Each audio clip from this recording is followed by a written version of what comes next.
Good evening. Thank you all so much for being here. I see a lot of familiar faces in the crowd.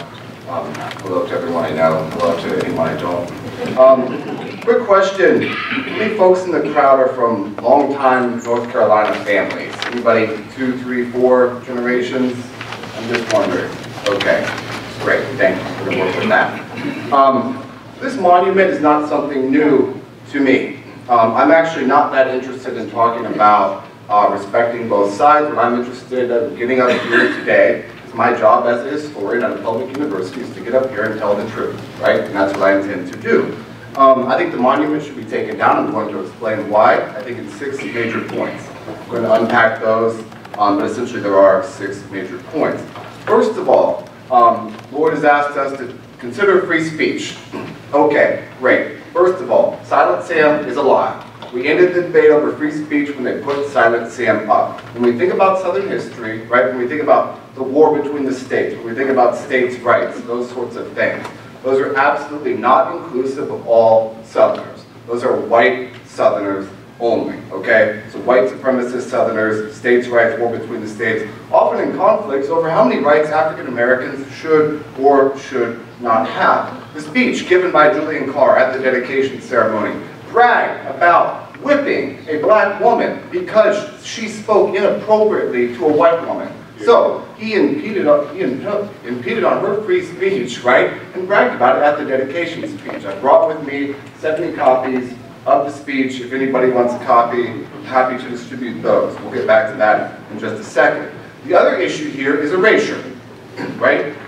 This historical lie designed by white supremacists to emphasize the morality of the Cold War. The United Daughters of the Confederacy, their mission was to reshape history, from celebrating the Ku Klux Klan to reinterpreting the reasons behind the Civil War that they taught in classrooms for decades and continue to do all over the South, was itself impeding upon free speech.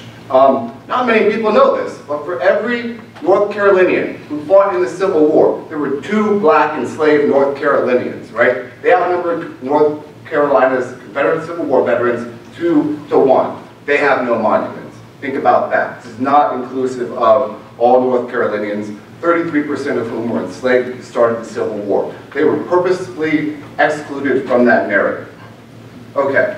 Also, these are the very same people that advocated violence, that literally burnt down the black newspaper in Wilmington, North Carolina. These were not advocates of free speech. So if we're going to start there, let's say that Silent Sam is not something that represents free speech in itself. We started changing historical memory. We started erasing people from the historical narrative right then and there before the statue was ever put up in 1913, period. Second, Silent Sam is not just a memorial. It's also a monument built to celebrate a victory. This is something that's often widely misinterpreted, right? That the people who lost the war, right, put up the statue. That's not true at all. It's really the people that won Reconstructionists who put up the statue, right? And it was not placed in a cemetery to commemorate the dead for a very reason. And it was not contextualized solely within the memory of the war, right? When Julian Carr got up to give his speech, and I know proponents of the statue hate when you bring up facts, right? Such as the dedication at the speech. He talked about not just the memory of the soldiers, right, but the memory of the 4 years after the war, right? When North Carolinians fought to maintain Anglo-Saxon white supremacy. In order to maintain white supremacy in the South, so that I forget the exact wordage, you'll have to get out one of the 70 copies of the speech, but you all know where I'm going. So what are some examples of what he's talking about? Namely, he's talking about violence by groups like the Ku Klux Klan.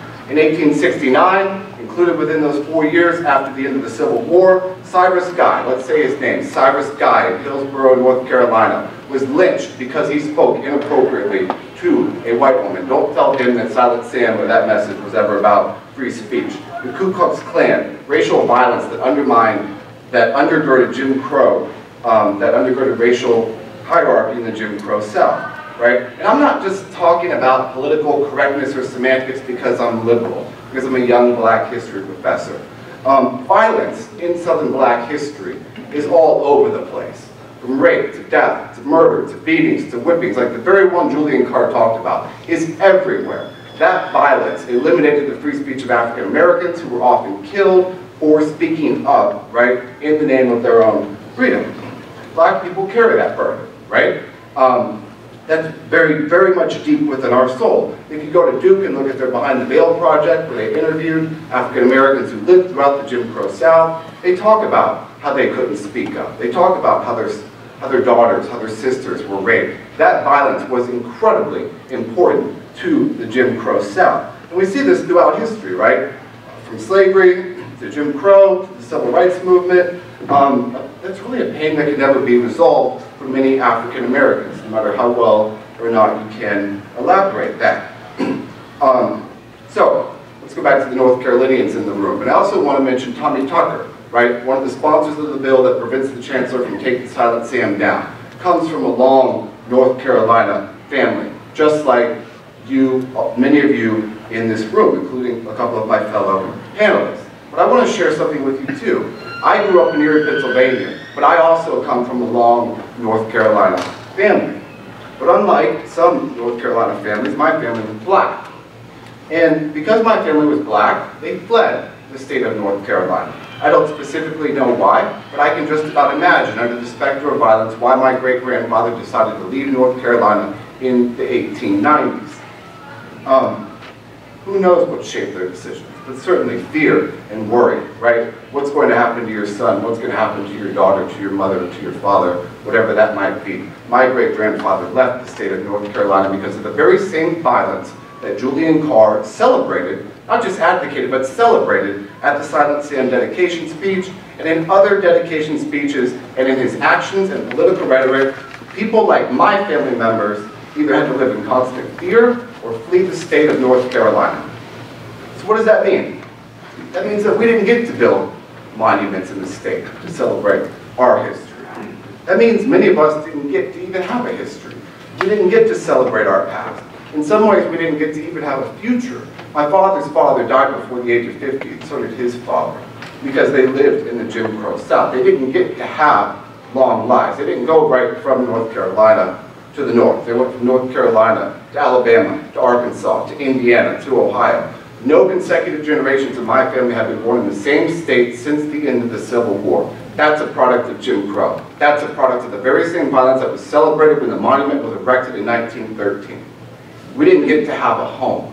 As you can tell, probably by my voice, this is incredibly, deeply painful, right? This is the reality of being black in America. And I have opportunities that no one in my family ever could have imagined. But when I see the statue, and know what it's about, and know what it represents, not just in Chapel Hill, not just where I work every day, right, but across the South, right, and what that supported and what that meant, how the United Daughters of the Confederacy literally ripped my ancestors from the pages of history, erasing them, silencing them, not allowing them to have free speech. That is incredibly, deeply painful and enraging every single time, anytime I walk by the monument, and especially in 2015, when I went to work on a Sunday, and there was a group of neo-Confederates rallying around the monument. And I ask you, if anybody wants to also suggest that this is not in defense of white supremacy or anything like that, then I ask you, where do the white supremacists go when they need to find support for their own moral authority, right? Pull out your phones, Google a picture of Dylan Roof. Where does he go, right, when he needs to find some sort of moral authority to kill 9 black people in Charleston, South Carolina? I'll close by this. One of the stunning things to me about this debate against taking down the monuments is this. It's this. How little we're actually asking for. Not asking right now for apologies, right? For all of these things, for acknowledgments, for reconciliation. These are all justifiable things to ask for. I'm not asking for you to go back in history and lift the chains off of my grandmother, or to rebuke the Klan in the early 20th century, right? So that my great-grandfather won't be so afraid that he has to flee the state. I'm not asking you to go back and educate my grandfather so that he's not a bricklayer in Arkansas. I'm not asking for any of that. As the first person in my family born outside of the Jim Crow South, I'm not even asking for reparations or anything like that. I'm just asking you to to stop allowing Julian Carr to celebrate the domestic white supremacist terrorism that drove my family from this state. Thank you.